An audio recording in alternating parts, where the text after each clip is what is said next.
Oh. Fresh na fresh from the sea.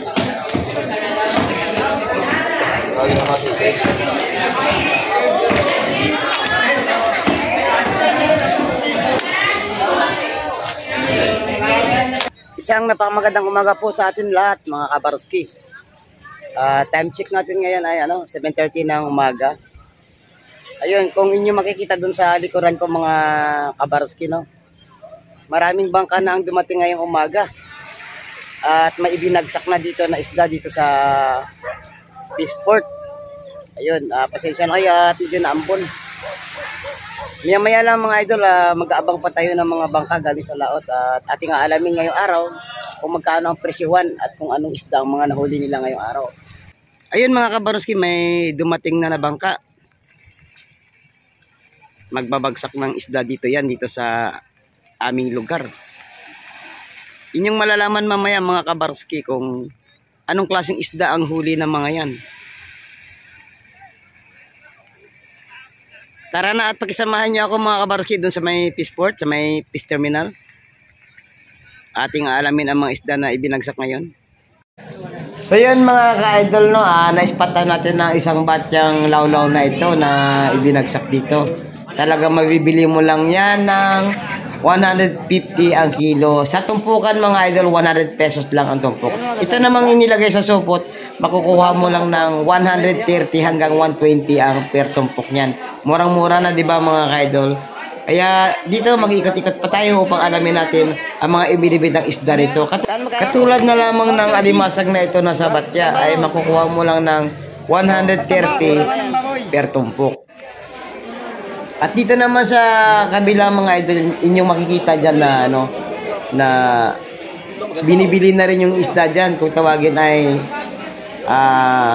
sap-sap o di kay malaway kung tawagin dito sa aming lugar. Talaga namang nagmumura ang mga isda ngayon mga idol. Dahil siguro sa maraming isda ang nahuli ng mga malakaya ngayong araw. Kaya ang sistema ng mga bilihan ng isda ay kung hindi 120, 130 lang ang presyohan.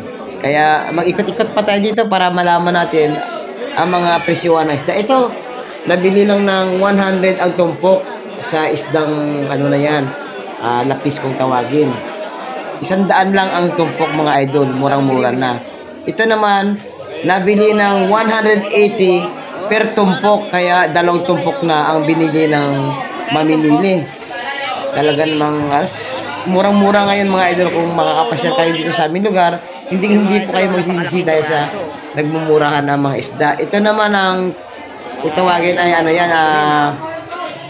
dorado, halos lang yan, 5 kilo lang ang timbang yan. Ito naman ang isdang kabasi ay ginawa nilang pangkilaw, hiniwa-hiwa yan at ganyan ang pag-process ng pangkilaw na isda. Hinihiwa-hiwa lang, kumbaga ay ready na para sa pangkilaw.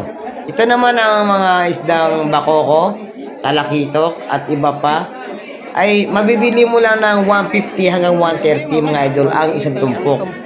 Meron din minsan dyan katulad ng mga isdang maliliit ay 100 hanggang 120 lang ang bilihan. Kaya talaga namang dinadayo tong lugar namin mga idol. Kasi nga pag galing sa laot at binagsak dito ay mura lang ang presyo. Pero pag nasa papag na mga idol mga kabaroski ay medyo may may patong ng ang presyo ng isda. Pumapatak na siya minsan ng 150 hanggang 180. Katulad dito ng isda na to ay nasa 120 lang. At saka 100 pesos ang per tumpok niyan. Conforme sa isda kung maganda o hindi magandang klase.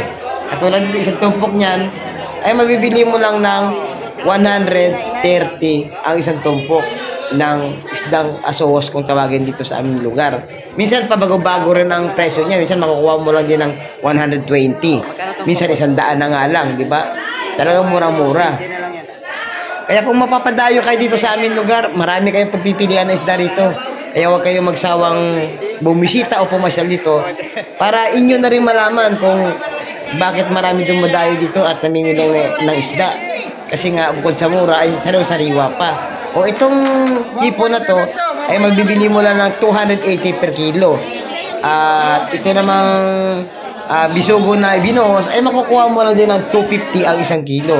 At sa mga tumpukan naman dyan, katulad nyan, ay mabibili mo lang ng 280 at hanggang 300 ang isang kilo. Ito naman ang mga sapsap ay makukuha mo lang ng 120 ang tumpok. Ito namang lapis na yan ay pag ganyang karami ay makukuha mo lang ng 150 per tumpok. Conforme yan mga ka-idol sa malaki o maliit. Ayun, ito katulad ito makukuha mo lang ng 100 ang tumpok. Ayun, murang-mura na, 'di ba? Kaya ano pang inaantay natin mga idol? Halina kayo at dumayo rito sa aming lugar, mamasyal kayo, mag-explore kayo sa mga isda rito. Talagang murang-mura mga idol. Kaya sa mga nais magtanong sa video ko na to, mag-comment lang po kayo dito sa upload video ko para sasagutin natin po ang mga katanungan nyo o detalye sa mga bilihan ng isda o kung paano makarating dito sa aming lugar, dito sa Hulugantan sa Cavite. Ayun mga kabarski, nandito na lang ang ating video.